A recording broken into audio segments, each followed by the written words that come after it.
जो दिलेला आहे त्यानंतर ही टीम आता मुंबईत परतते आणि त्यांचा एक शाही सोहळा होणार आहे। मात्र या सोहळ्याकरता मुंबईच्या मरीन ड्राईव्ह परिसरात प्रचंड गर्दी झाली आहे।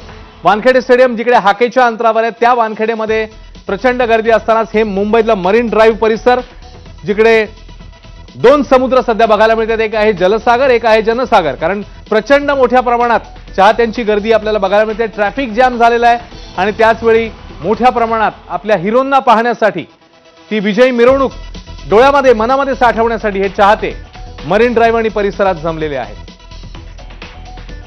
असंख्य मुंबईकर हे रस्त्यावर उतरलेले आहेत। दिवस पावसाचे आहेत, त्याच वेळी फॅन्सचा देखील पाऊस इकडे आपल्याला बघायला मिळतोय।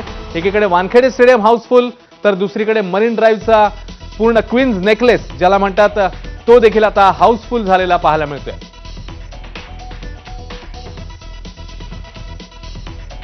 ट्रॅफिक अत्यंत धीम्या गतीने एका बाजूचं आपल्याला बघायला मिळतंय, तर तिकडे चाहत्यांची देखील मोठी गर्दी झालेली आहे। कारण नरिमन पॉइंट ते वानखेडे स्टेडियम अशी ही विजयी मिरवणूक जाणार आहे आणि त्याच्यामुळे अर्थातच या सगळ्या आपल्या हिरोंना विश्वविजेत्या नायकांना पाहण्यासाठी ही मंडळी जमलेली आहे।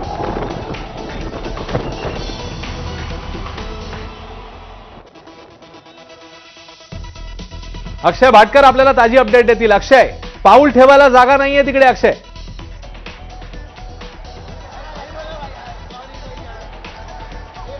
हा जो नजारा आहे तो डोळ्यात साठवण्यासारखा आहे। 2011ला अशाच प्रकारे आपल्याला दिसून आलं होतं आणि आता पुन्हा एकदा तोच क्षण अनुभवायची संधी ही नवीन भारतीय टीमने आपल्याला दिलेली आहे आणि आपण सगळे लकी आहोत हे आपल्याला देखील म्हणावं लागेल की या टीमने पुन्हा एकदा वर्ल्ड कप जिंकलेला आहे। जर माझ्या मागे आपण पाहिलं तर हा जो मधला डिवायडर आहे त्या डिवायडरवर देखील लोक उभी आहेत। त्यांना एकच आशा आहे ती म्हणजे कधी ना कधी बाहेर येणार संपूर्ण टीम आणि ही टीम याच मार्गाने पुढे जातील।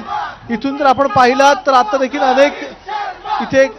अनेक लोक जे आहेत ते रोहित शर्मा असेल किंवा इतरांच्या नावाने इथे घोषणा देत आहेत, कारण की वर्ल्ड कप जिंकून ही टीम जी आहे ती आता येणार आहे आणि थोड्याच वेळात याच रस्त्यावरून याच मार्गावरून पुढे पुढे ही संपूर्ण टीम जाणार आहे आणि ज्यावेळी ही टीम जाईल त्यावेळी इकडचा जो नजारा आहे तो खरंच बघण्याजोगा असेल आणि या सर्व लोकांचा जो उत्साह आहे तो तर अगदी शिगेला पोहोचलेला असेल। हा संपूर्ण जो ट्रायडंटचा हा जो मधला डिवायडर आहे त्या डिवायडरवर सगळे हे फॅन्स जमा झालेले आहेत।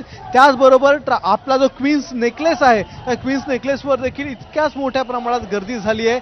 पोलिसांची दमछाक होते या सगळ्यांना अडवताना, या सगळ्यांना थांबवताना। मात्र या सगळ्या लोकांचा जो उत्साह आहे तो प्रचंड आहे आणि तो उत्साह अजून तोपर्यंत थांबणार नाहीये, कमी होणार नाही जोपर्यंत टीम इंडिया इथे पोहोचत नाही आणि इथून पुढे मार्गस्थ होत नाही। अगदी जर्सी घालून हातामध्ये भारताचे झेंडे घेऊन सर्व लोक इथे यायला सुरू झालेले। चर्चगेट स्टेशन तर तुडुंब भरलेलं आहे आणि चर्चगेट स्टेशन मधूनच सर्व लोक इथे पोहोचतायत आणि हळूहळू पुढे जात आहेत। वानखेडे स्टेडियम तर 90% जास्त भरलंय, त्यामुळे तिकडे रस्ते देखील आता बंद करण्यात आलेले आहेत, तिकडचे गेट्स बंद करण्यात आलेले आहेत आणि आपल्याकडे टॉप अँगल व्हिज्युअल देखील आहेत। त्या व्हिज्युअलवरून आपल्याला दिसून येते की कशा प्रकारे संपूर्ण क्वीन्स नेकलेस असेल आणि बाजूला वानखेडे स्टेडियम असेल हे भरलेलं आहे।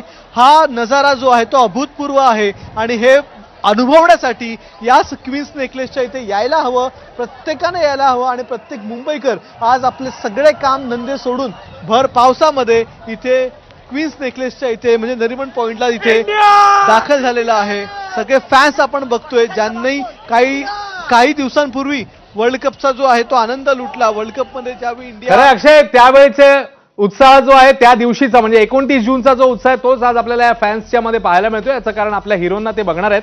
अक्षय, तुझ्याकडनं हे वातावरण जाणून घेतच राहू, पण हा उत्साह 2007 मध्ये ज्यांनी अनुभवलेला माझे सहकारी विजय साळवी आता आपल्या सोबत आहेत। विजय, पहिल्यांदा 2007 मध्ये धोनीच्या टीमने जी किमया केली होती त्यानंतर देखील असंच चित्र पाहायला मिळालं होतं, तू स्वतः त्या सगळ्या परफॉर्मन्सचा साक्षीदार होता। नक्कीच, आणि मला वाटतं धोनीच्या टीमच्या विषयी सांगण्यापेक्षा मला मुंबईच्या संस्कृतीविषयी सांगायला अधिक आवडेल, कारण अश्विन ही आहे मुंबईची संस्कृती, हे आहे मुंबईचं अध्यात्म, मुंबईचा